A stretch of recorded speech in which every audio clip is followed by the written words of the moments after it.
sahabat semuanya, selamat datang di podcast kami, Whispers of Peace. Pada episode kali ini, kami akan membahas topik yang sangat penting, yaitu dialog dan kerjasama antar umat beragama.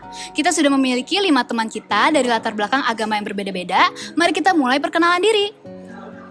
Halo semua, aku Marina Teresa, biasa dipanggil Arin, aku menganut agama Katolik. Halo semuanya, aku Nerisa Maharani, biasa dipanggil Nerisa. Aku menganut agama Kristen Protestan. Halo semua, aku Agnes Natasha Waruntu, aku menganut agama Katolik. Halo semuanya, nama aku Roland Vandrio, bisa dipanggil Roland. Aku menganut agama Buddha. Halo semuanya, aku Christian Salvino, biasa dipanggil Chris. Aku menganut agama Kristen. Dan terakhir, saya sebagai host Anda, Putri Marin Limbong, biasa dipanggil Putri, menganut agama Kristen Protestan. Mari kita mulai saja. Sebelum kita memulai podcast ini, izinkan saya menjelaskan terlebih dahulu. Pada podcast kali ini, kita akan membahas 3 agama yang berbeda, yaitu pandangan dari agama Kristen, Katolik, dan Buddha, seperti agama-agama yang dianut oleh teman-teman kita di sini. Cara membedakan agama mereka jika tidak diingat oleh penonton pada saat alur video dapat dilihat dari pakaian yang digunakan. Kristen akan menggunakan pakaian hitam, sedangkan Katolik akan menggunakan pakaian putih, dan Buddha akan menggunakan pakaian merah. Sekian informasi tambahan ini, semoga berguna. Selamat menikmati podcast kami. Kita mulai dengan konsep manusia sebagai citra Allah. Di kitab Kejadian, seperti yang kita ketahui, manusia digambarkan sebagai makhluk hidup yang serupa dengan Allah. Dalam kitab Kejadian, pasal 1 ayat yang ke-26, tertulislah sedemikian rupa, berfirmanlah Allah, baiklah kita menjadikan manusia menurut gambar dan rupa kita, supaya mereka berkuasa atas ikan-ikan di laut dan burung-burung di udara, atas ternak dan seluruh bumi, serta atas segala binatang yang melata di bumi. Nah, bagaimana pemahaman ini dapat menjadi pendorong untuk terciptanya harmoni dan kedamaian di kehidupan kita sehari-hari? Sebagai citra Allah, kita semua itu memiliki martabat yang sama. Tidak ada manusia yang lebih tinggi atau lebih rendah, lepas dari agama atau latar belakangnya. Nah, benar banget nih, kalau dalam ajaran Katolik, biasanya itu citra Allah berarti kita ini mencerminkan kasih Tuhan dalam kehidupan kita. Nah, contohnya itu kayak kita gini sekarang, kan kita beda-beda agama nih. Iya. Nah, itu juga termasuk salah satu contohnya gitu. Tunggu dulu nih. Kok si Chris pakai baju merah? Para penonton, mohon maaf, ada sedikit masalah teknis.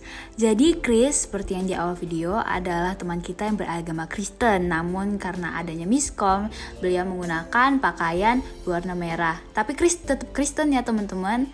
Sudah, sekian info saja. Meskipun dalam agama saya konsepnya tidak disebut sebagai citra Allah, tetapi saya percaya bahwa setiap manusia itu memiliki nilai yang berharga dan harus dihormati. Konsep ini mirip dengan ajaran tentang karma dan meta atau kasih sayang universal.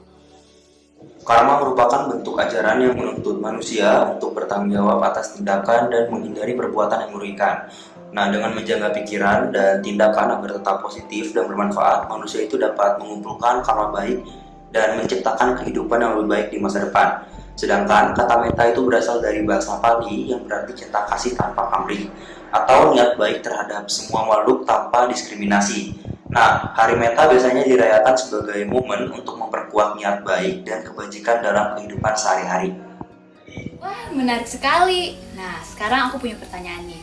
Bagaimana kita mengajarkan dialog dan kerjasama antar umat beragama? Dalam kekristenan, Yesus mengajarkan kasih kepada sesama, tanpa memandang latar belakang.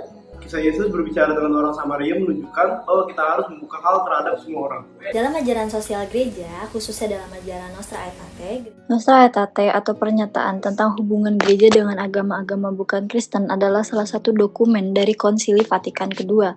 Dokumen ini disetujui oleh para uskup dalam sebuah pemungutan suara 2221 berbanding 88 dan diresmikan oleh Paus Paulus 6 pada 28 Oktober 1965.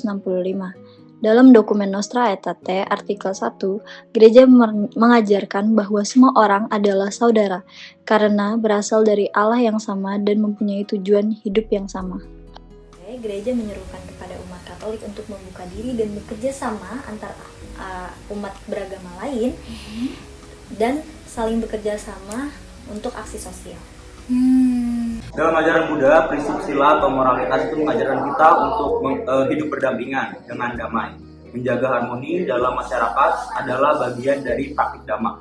Kita sudah melihat bagaimana agama kita mengajarkan tentang persaudaraan. Tetapi bagaimana caranya agar kita misalnya sebagai peserta didik dapat menerapkan ini di kehidupan sehari-hari kita? Salah satu cara sederhananya yaitu kita bisa menghormati keyakinan teman kita. Misalnya kita nggak memaksakan kehendak kita ke orang lain.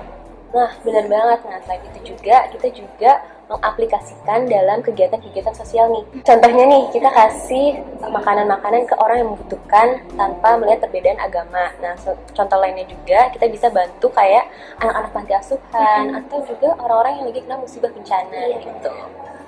Saya juga berpikir bahwa mendukung teman yang sedang merayakan hari raya agamanya adalah bentuk toleransi yang bisa kita lakukan. Betul, kita bisa memulai dari sikap saling menghormati dalam diskusi di kelas. Mendengar pendapat teman yang berbeda keyakinan dan dengan pikiran yang terbuka. Luar biasa! Perbedaan bukan menjadi penghalang, tapi menjadi kesempatan bagi kita untuk memperkaya kehidupan kita. Dengan adanya dialog dan kerjasama, kita bisa menciptakan dunia yang lebih damai. Mari jadikan nilai toleransi dan kerjasama sebagai gaya hidup, karena kita semua manusia punya tujuan yang sama, yaitu membangun dunia yang damai. Saya setuju, dengan menghargai satu sama lain, kita bisa menciptakan masa depan yang lebih baik. Terima kasih telah menonton episode kali ini. Jangan lupa untuk menyebarkan cinta kasih, toleransi, dan perdamaian. Sampai jumpa di episode berikutnya. Salam damai untuk kita semua. Dadah.